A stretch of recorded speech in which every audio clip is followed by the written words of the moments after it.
नमस्कार। आकाशवाणी से समाचार संध्या के साथ मैं मुकेश कुमार।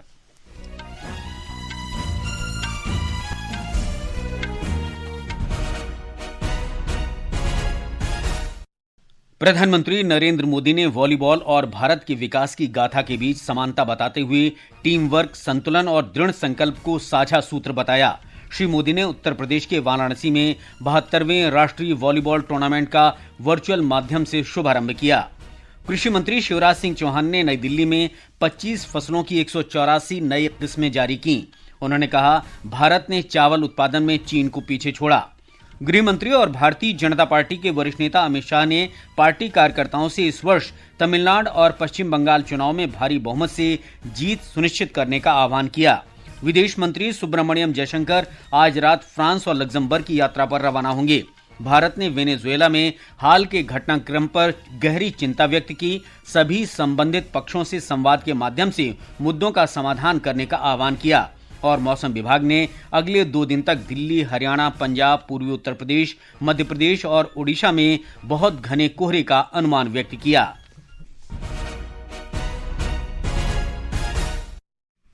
प्रधानमंत्री नरेंद्र मोदी ने वॉलीबॉल और भारत के विकास की गाथा के बीच कई समानताएं बताते हुए टीम वर्क, संतुलन और दृढ़ संकल्प को साझा सूत्र बताया है। उत्तर प्रदेश के वाराणसी में आज 72वें राष्ट्रीय वॉलीबॉल टूर्नामेंट का वर्चुअल माध्यम से शुभारंभ करते हुए श्री मोदी ने ये बात कही।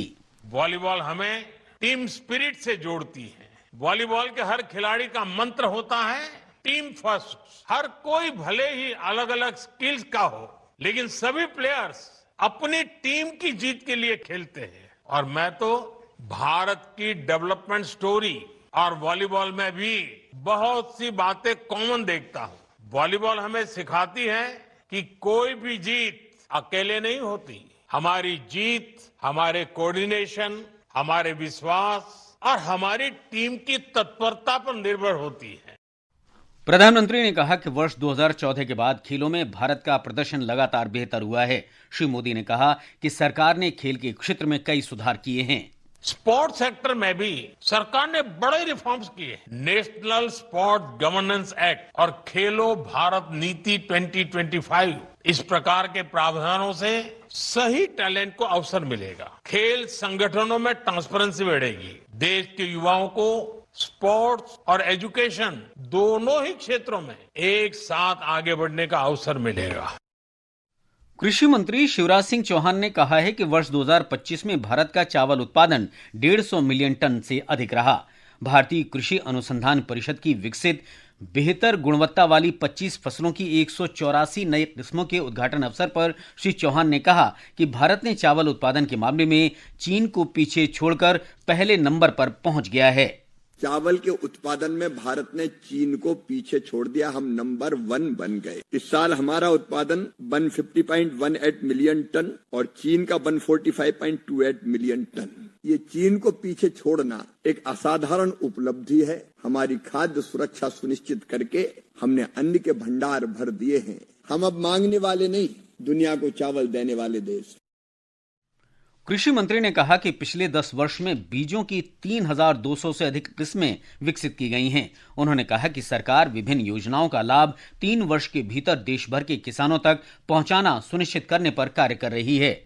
ग्रामीण विकास मंत्री शिवराज सिंह चौहान ने कहा है कि मनरेगा भ्रष्टाचार का एक पर्याय बन चुका था, जहां श्रमिकों को दरकिनार करके उनका शोषण किया जाता था। नई दिल्ली में उन्होंने कहा कि कांग्रेस विकसित भारत जी राम जी कानून को लेकर जनता को गुमराह कर रही है।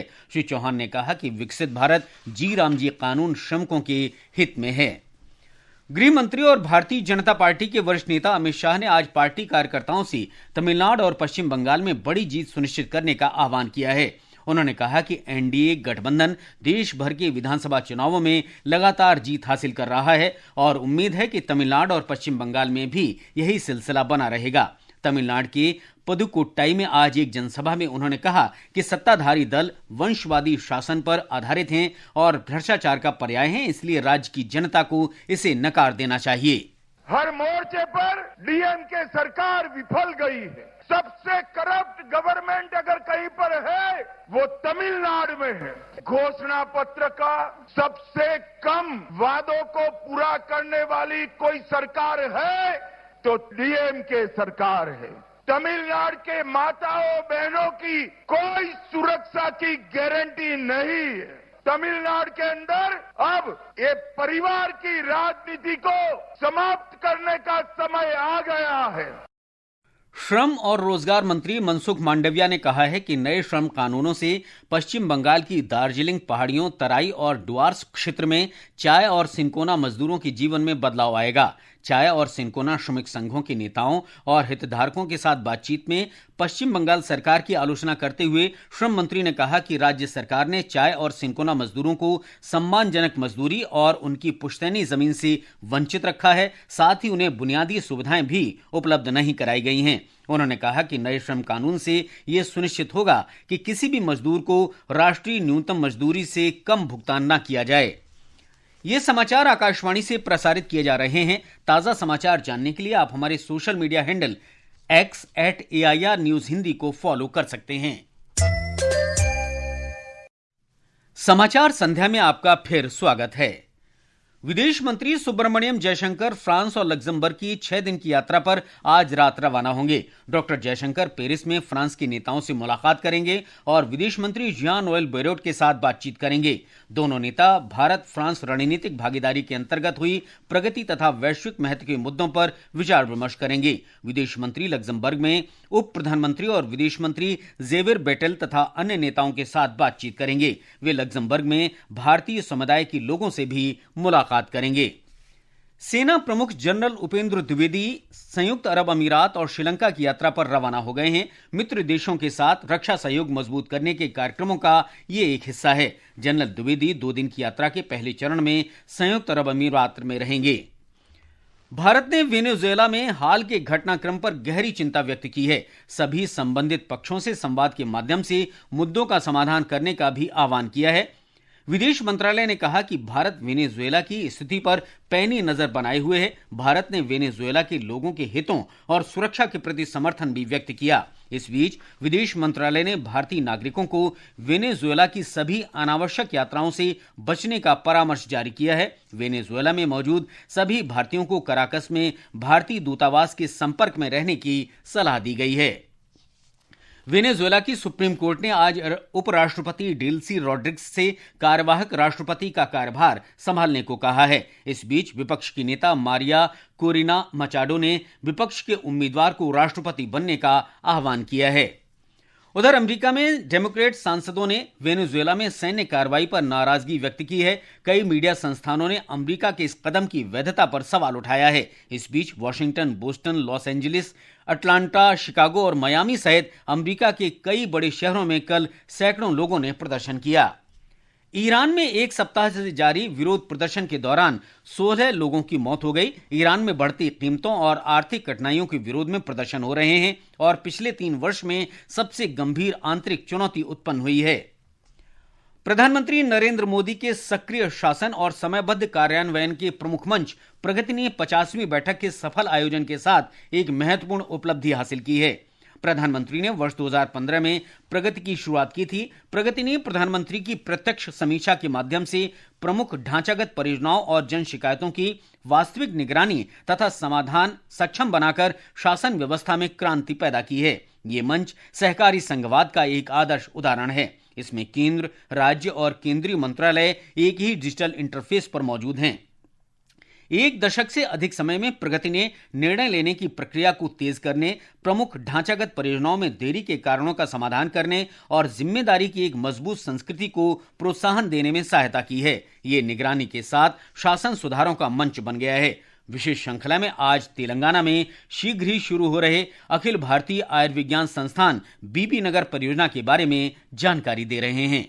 तेलंगाना के यादाद्री भुवनगिरी जिले के बीबी नगर में अखिल भारतीय आयुर्विज्ञान संस्थान की स्थापना प्रधानमंत्री स्वास्थ्य सुरक्षा योजना के तहत की जा रही है। इस परियोजना की शुरुआत जुलाई 2022 में हुई थी। पिछले साल 1 दिसंबर तक इसका लगभग 86% काम पूरा हो चुका है और इसे इस साल जून के अंत तक पूरा करने का लक्ष्य है। इस परियोजना में काम बहुत तेजी से हुआ है। वर्ष 2022-23 में इसके काम की प्रगति केवल 8.6% थी। वहीं 2025-26 तक यह बढ़कर लगभग 86% हो गई है। 28 जून 2022 2023 को प्रधानमंत्री ने प्रगति कार्यक्रम के तहत इस परियोजना की समीक्षा की, जिसके बाद इस परियोजना के काम में साफ तौर पर तेजी आई। 14 सितंबर 2023 तक काम 29% पूरा हुआ था, जो 2023-24 के अंत तक बढ़कर 57% हो गया। इससे यह साफ होता है कि प्रगति कार्यक्रम के तहत निगरानी और तेज फैसलों से काम में तेजी आई है। एम्स बीबीनगर की कार्यकारी निदेशक डॉक्टर अमिता अग्रवाल ने बताया कि प्रगति तंत्र की मदद से पानी और बिजली की आपूर्ति जैसी अहम समस्याओं का समाधान हुआ है। प्राइम मिनिस्टर ऑफिस की इंटरवेंशन, सेंट्रल गवर्नमेंट की इंटरवेंशन और साथ में स्टेट गवर्नमेंट का हेल्प से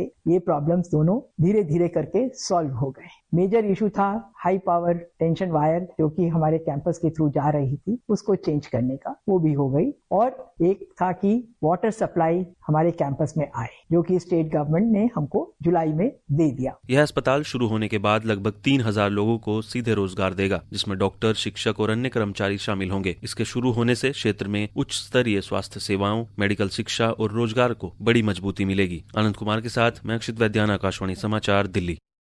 ये समाचार हमारी वेबसाइट www.newsonair.gov.in और हमारे न्यूज ऑन एआईआर ऐप पर भी उपलब्ध हैं। ये आकाशवाणी है। मौसम विभाग ने अगले 2 दिन के लिए दिल्ली, हरियाणा, चंडीगढ़, ओडिशा, पंजाब, पूर्वी उत्तर प्रदेश और मध्य प्रदेश में घने कोहरे का अनुमान व्यक्त किया है। बिहार, हिमाचल प्रदेश, झारखंड, राजस्थान, उप हिमालयी, पश्चिम बंगाल, सिक्किम, उत्तराखंड, पश्चिमी उत्तर प्रदेश और उत्तर पूर्वी भारत में भी कल घना कोहरा रहेगा। वहीं पश्चिमी मध्य प्रदेश में ठंड रहेगी। इस बीच राष्ट्रीय राजधानी क्षेत्र दिल्ली में वायु गुणवत्ता बहुत खराब श्रेणी में है। गृह मंत्री अमित शाह ने गांधीनगर में टाइफाइड से निपटने के लिए राज्य प्रशासन से युद्ध स्तर पर काम करने को कहा है। गृह मंत्री ने राज्य के उप मुख्यमंत्री हर्ष संघवी और वरिष्ठ अधिकारियों के साथ वर्चुअल माध्यम से समीक्षा बैठक की। श्री शाह ने टाइफाइड से प्रभावित 113 मरीजों का विशेषज्ञ चिकित्सकों से शीघ्र इलाज कराने का निर्देश दिया है। गांधीनगर के कई इलाकों में टाइफाइड फैला है और ये पाइपलाइन में लीकेज के कारण दूषित पानी की आपूर्ति से जुड़ा है। केरल के विधायक और पूर्व मंत्री एंटनी राजू की सबूतों से छेड़छाड़ के मामले में दोषी पाए जाने के कारण विधानसभा सदस्यता समाप्त हो जाएगी। न्यायालय के आदेश की प्रति प्राप्त होने पर विधानसभा सचिवालय औपचारिक अधिसूचना जारी करेगा। नेदू मंगड़ अदालत ने कल एंटनी राजू को 3 साल कैद की सजा सुनाई। उन पर अगले 6 वर्ष तक चुनाव लड़ने से भी रोक दिया गया है। इस बीच अदालत ने उनकी अपील पर अंतिम फैसला आने तक उन्हें जमानत दे दी है। महान आविष्कारक लुई ब्रेल की जयंती पर आज विश्व ब्रेल दिवस मनाया जा रहा है। इस अवसर पर आकाशवाणी समाचार गंगतोक से नेपाली भाषा में आज विशेष ब्रेल समाचार बुलेटिन प्रसारित किया गया। इसे दिव्यांग सोनम डिकी घुटिया ने पढ़ा। दिव्यांगजनों के सम्मान में पहली बार आकाशवाणी गंगतोक से ये प्रसारण किया गया। इधर नई दिल्ली में national federation of the blinds ने मोर ब्रेल मोर एम्पावरमेंट नामक से एक संयुक्त ब्रेल अभियान भी शुरू किया। संस्था के महासचिव एस.के. रुंगटा ने कहा कि ब्रेल दृष्टिबाधित लोगों को समाज में शामिल करने में सहायता करता है। आज हमने एक नई शुरुआत ग्लोबल ज्वाइंट कैंपेन की है ICEVI के साथ मिलकर ब्रेल के प्रचार प्रसार और ब्रेल को सुलभ बनाने के लिए। जो लोग ये समझते हैं कि टेक्नोलॉजी ब्रेल का स्थान ले सकती है, उसको चुनौती देने के लिए और उसको ठीक करने के लिए इस रवैये को, ब्रेल को दृष्टिबाधितों की शिक्षा का माध्यम, डेफ ब्लाइंड की शिक्षा का माध्यम बनाया जाएगा। उसके लिए हमारा ये कैंपेन आगे बढ़ेगा और इसको अनिवार्यता दिलाने के लिए हर कंट्री में हम लोग पूरा प्रयास करेंगे। और अंत में मुख्य समाचार एक बार फिर। प्रधानमंत्री नरेंद्र मोदी ने वॉलीबॉल और भारत के विकास की गाथा के बीच समानता बताते हुए टीम वर्क, संतुलन और दृढ़ संकल्प को साझा सूत्र बताया। श्री मोदी ने उत्तर प्रदेश के वाराणसी में 72वें राष्ट्रीय वॉलीबॉल टूर्नामेंट का वर्चुअल माध्यम से शुभारंभ किया। कृषि मंत्री शिवराज सिंह चौहान ने नई दिल्ली में 25 फसलों की 184 नई किस्में जारी की। उन्होंने कहा, भारत ने चावल उत्पादन में चीन को पीछे छोड़ा।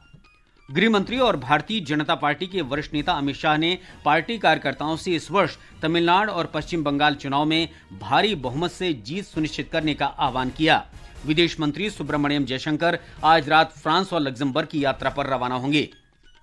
भारत ने वेनेजुएला में हाल के घटनाक्रम पर गहरी चिंता व्यक्त की और मौसम विभाग ने अगले 2 दिन तक दिल्ली, हरियाणा, पंजाब, पूर्वी उत्तर प्रदेश, मध्य प्रदेश और ओडिशा में बहुत घने कोहरे का अनुमान व्यक्त किया। इसके साथ ही समाचार संध्या का ये अंक समाप्त हुआ। नमस्कार।